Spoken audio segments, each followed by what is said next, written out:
Thank you for watching this video. Today we will be doing technical analysis on the S&P 500 and the QQQs for the week ending Friday, December 9th, 2022. And for this analysis, we will be using stockcharts.com. That is the charting service that I use and pay for, and I will leave a link to their site in the description box below this video. My name is Rodney Constable. I have over 30 years of investing experience, including over 25 years of experience trading stocks and options. I am a former financial advisor, a former vice president of a major mutual fund company, and I am the developer and president of Simple Market Signals at simplemarketsignals.com. All right, so I have several really good charts for you today, so please make sure you watch the entire video. And to start off with, we will be starting off with a weekly candlestick chart of the S&P 500 that goes back 2 years. So each candlestick on this chart does represent 1 week of trading, and we have the 3,900 support and resistance level. We'll touch on that. And, of course, this downtrend line here, which we just failed at, right below that here just this past week. But to start off with, the S&P 500 was down 3.37% this week. We closed back under 4,000 at 3934.38. And what we can see here is not this past week, but 2 weeks ago, we got right up to, and the high for the week, 4100.51, and that was right below this downtrend line, which I have connected at the wicks of these candles during this downtrend, right? So starting off the first of the year, we know that the all-time intraday high for the S&P 500, 4818.62, back on January 4th, and that really is what started us off. Once we hit that, we had that intraday reversal, and that set up this downtrend, right? So we've been in a downtrend since, and we spent a little time in a bear market. Not going to talk too much about that, but technically, guys, we're not, we're not in a bear market right now on the S&P 500. We are on the Qs. Remember, you have to be down 20+% on something to be in a bear market. I think we will here in the next week or two probably re-enter a bear market on the S&P 500. But any of you that have followed any of my work, or if you're new to the channel, welcome. I am very technically accurate about what I say, right? No hyperbolic verbiage. And I stick to the facts, so hopefully you appreciate that. So again, this downtrend line, we've got a series of lower highs, right, and of course lower lows on the way down as well. And the lows so far for the S&P 500 happened back on October 13th at 3491.58. So we had about a 27.5% peak to trough drawdown on the S&P 500. We had this counter trend rally that lasted 1, 2, 3, 4, 5, 6, 7, 8, 8 weeks, right? And then now that we failed, it'll be interesting to see over the next couple of weeks what happens. Obviously, we're in a, and you may or may not be familiar with this, but been at this a long time, guys. So for me, it's obvious that we are in a seasonably strong period for the stock market. I question whether that's going to be enough to allow us to have that, air quotes here, Santa Claus rally over the next few weeks. It is possible, but it really looks to me like we have failed at this. Well, we have, right? We have failed at this downtrend line, and after closing a week ago above the 40-week moving average on a weekly basis for the first time since clear back in March, right, we have now failed. And any time, right, you get a close above the 40 and it fails. You get a close above the 40 and it fails, it sets up further downside. So, I think it's quite likely here that, we've had this 8-week counter trend rally. It was a nice rally for sure, brought us up to this downtrend line, closed above the 40-week moving average for the first time since March, and now we're rolling over. Now the question is, we'll talk more about this in the hourly chart. I have an hourly chart for you on the S&P 500 and the QQQ, so make sure you stick around for that, guys. A lot of information here for sure, but a lot of stuff I want to make sure I share with you, so please watch the entire video, okay? It's in your best interest. But this 3,900 level, and let's start off here on the weekly, and then you'll see on the hourly why this is, or how this has been so important even over the last few weeks. But we can see here where the S&P 500 dropped, and the bodies of these candles stopped right at this 3,900 level back in May. Right, you can see we had some trading on the tails of the candles below that 3,900 level, but the bodies of the candles were stopping right there. And then once we fell below that 3,900 level and started to close on a weekly closing basis below there, then you can see that that acted as overhead resistance.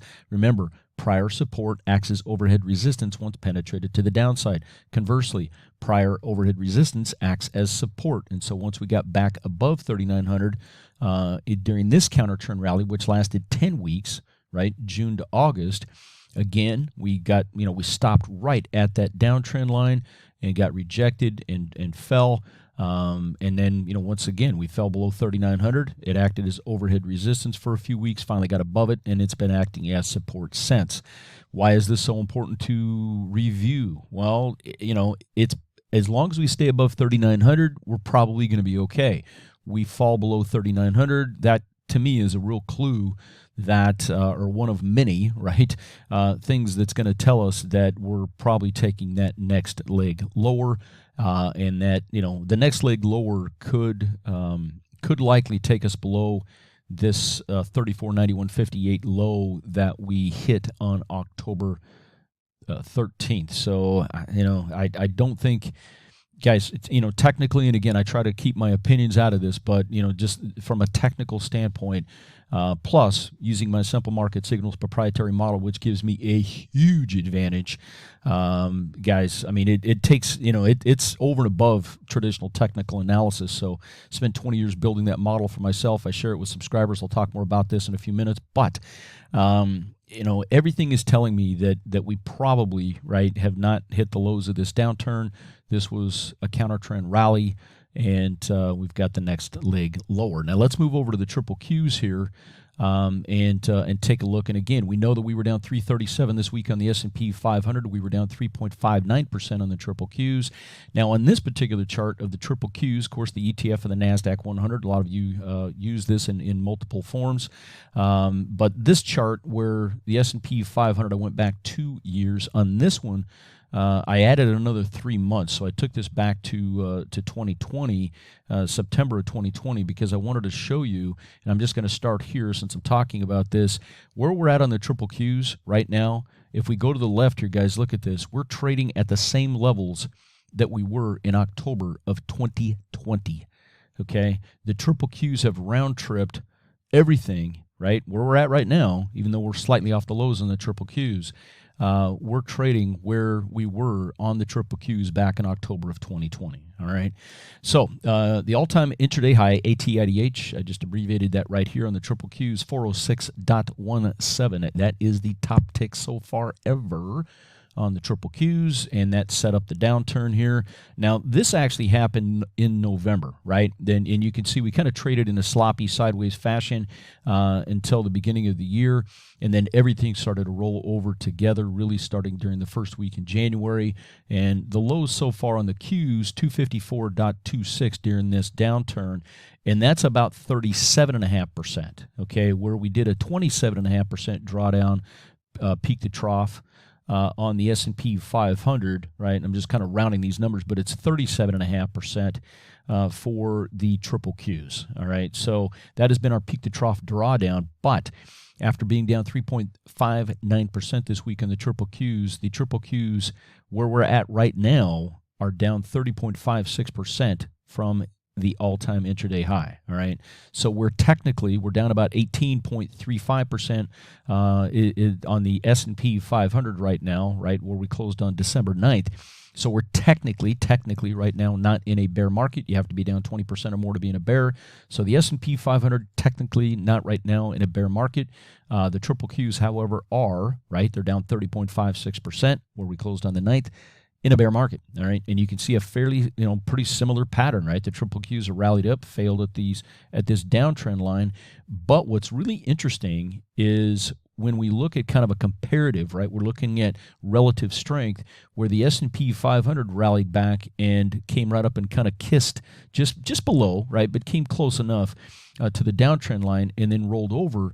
The triple Qs, it never even got close to its 40-week moving average, right? So you see this downtrend 40-week moving average, and where the S&P 500 has had a couple of weeks back in March where it closed above its 40-week moving average during a short counter-trend rally, the triple Qs have not closed above their 40-week moving average since clear back in January, right? Any rally attempts up to even close to the very downward trending 40-week moving average on the triple Qs has failed. It failed, And then here we didn't even get close to it, right? And as a matter of fact, this 295 line on the S&P, or excuse me, on the triple Qs, over the last month or so to a couple of months has been acting as overhead resistance. You can see we had a top tick 2 weeks ago at 295.75 on the wick of the candle here, but we rolled over, right? And you can see this rally off the bottom on the triple Qs wasn't near as strong as what it was on the S&P 500. All right, so to me, this is just another clue, right? When we're doing overall market analysis, we're looking at relative strength. This is another clue to me that this was nothing more than a counter trend rally. It's not the end of a bear market for the Qs, or really probably for the S&P 500 either, where technically the S&P 500 is only closed on a weekly closing basis in a bear market 8 weeks during calendar year 2020. Obviously, it's been worse for the triple Qs. High beta, a lot of tech and other things, discretionary things like that are in the triple Qs, right? So, guys, I hope you're understanding what I'm doing here, and I'm spending the time to analyze this and give you this relative strength, okay, and the understanding in looking at a couple of different investments, a couple of really popular investments, right? And by the way, even if all you do is invest, and there's nothing wrong with that, but even if all you do is invest in the S&P 500 through your mutual fund at work and your 401k, 403b, your IRA, whatever, the SPY, IVV, whatever it is, or if you only use the triple Qs, you really should understand what's going on in the other investment, right? If you invest in the S&P 500, you need to understand the Qs. If you invest in the Qs, keep an eye on the S&P 500. And by the way, the S&P 500, having 500 holdings in it and having 11 sectors exposure, this is a better proxy for the overall stock market, right? Which is why, most all of my technical work and my model is based on the S&P 500, because you really need to know, even if you predominantly trade in the Qs, you need to understand what's going on with the overall stock market, and the S&P 500 is a much better measure of the overall stock market than something that's more narrowly focused like the Qs, okay? So I'm not, don't get me wrong, I use the Qs, I use the S&P 500, do a lot of different things, but we need to understand, right, what's going on with the S&P 500 and the triple Qs and how they're trading in relationship to each other, right? Because it gives us better perspective, right? Helps our analysis. And so, when we're seeing these high beta products like the triple Qs that are on a relative basis not performing all that well, it gives us a clue that this is still not a really strong stock market, right? And I know for a lot of you, you're like rolling your eyes or whatever and saying, oh, yeah, I know that. Well, it's just important, right, to review the basics, right? You think about a professional football player. What do? Every year, they go back to camp, to training, right? You start with the basics. So it's, review of the basics, right? And making sure we're understanding, some of this stuff is so darn important, guys. Do not underestimate it. But again, we're trading on the triple Qs, clear back where we were in October, triple Qs in a bear market. And I think there's probably still more to go. But 295 acting as overhead resistance. Now, let's go on to an hourly chart of the S&P 500. So we're going to go back to the S&P 500. This is an hourly candlestick chart where we've been looking at weeklies. So each candlestick on this chart does represent 1 hour of trading. And this chart goes back to October 24th, gives us a little perspective. We've got 3 different lines on the S&P 500 here, the 3,900 level, which we just talked about. But I want to start here. So, look at this back in October, right? Even on the hourlies, we came up and boom, stopped right here on the hourlies, and you could see that overhead resistance, guys. This is algorithms trading this stuff, guy. So much of the volume now is done by algorithms that this is why it's so important to use technical analysis and have a market-driven a market timing and risk management system like Simple Market Signals, guys, because it's market based, right? You can't using quote unquote fundamentals or economics in a market that's driven by algorithms just doesn't work all that well anymore, guys. All right, you have to use the stock market. You have to use models. You have to take the emotion out of it and use things that are more mechanical. All right, which is why I spent 20 years on my own, developing this system, simple market signals, for myself.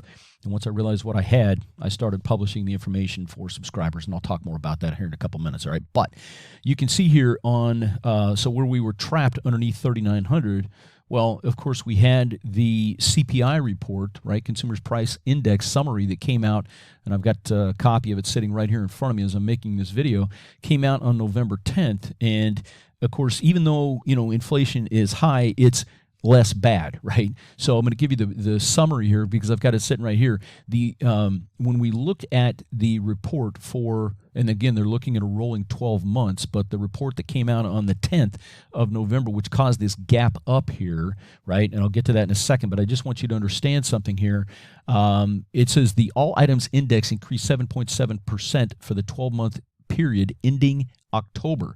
This was the smallest 12-month increase since the period ending January 2022. So, it was still high, right? But the point is inflation is coming down, and this is what everybody got excited about. Fed, maybe won't raise rates as high as possible or as high as people think. Well, so anyway, that created this, uber excitement, gap up. And what's interesting here is since then, we've had one right here on November 10th, even intraday, we have had 1 hourly close below 3,900 on the S&P 500, and that was on November 10th. But what you can see is once we got above there, we really have been trading predominantly between 39.30 and 40.30, so a 100-point range. Look at that. Isn't that interesting?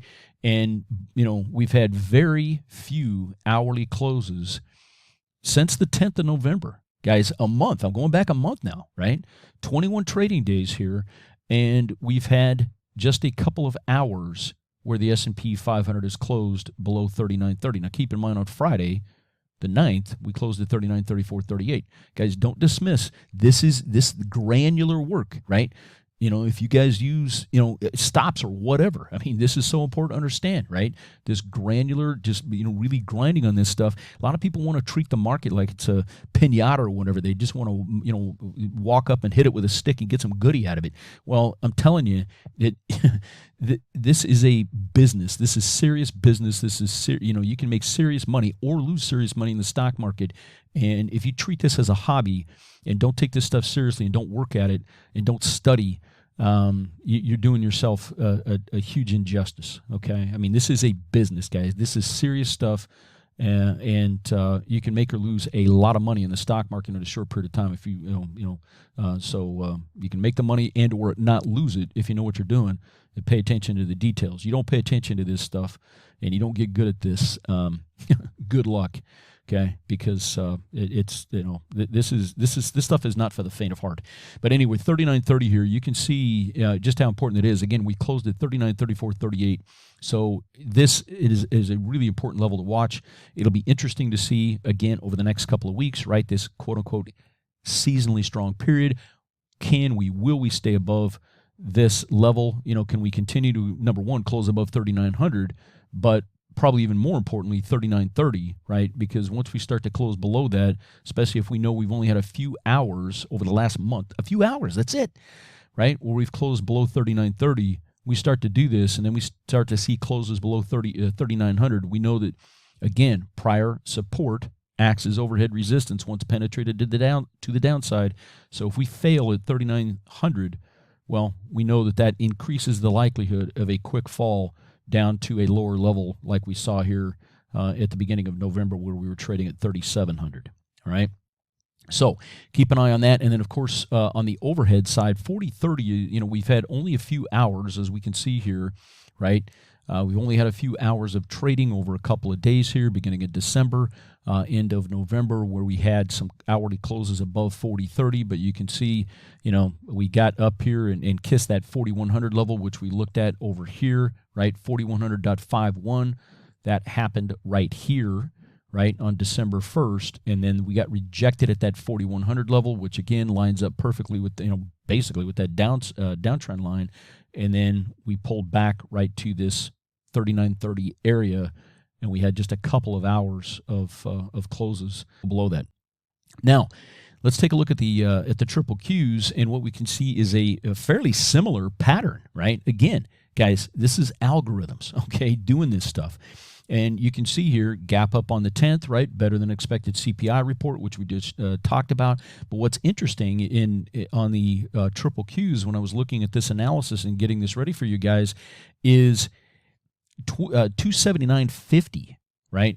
So it's a lot of times you get a round number where you can draw the line and it's right there. But 279.50. Look at this. The hourly candles, hit their head, so to speak, on the 10th of November.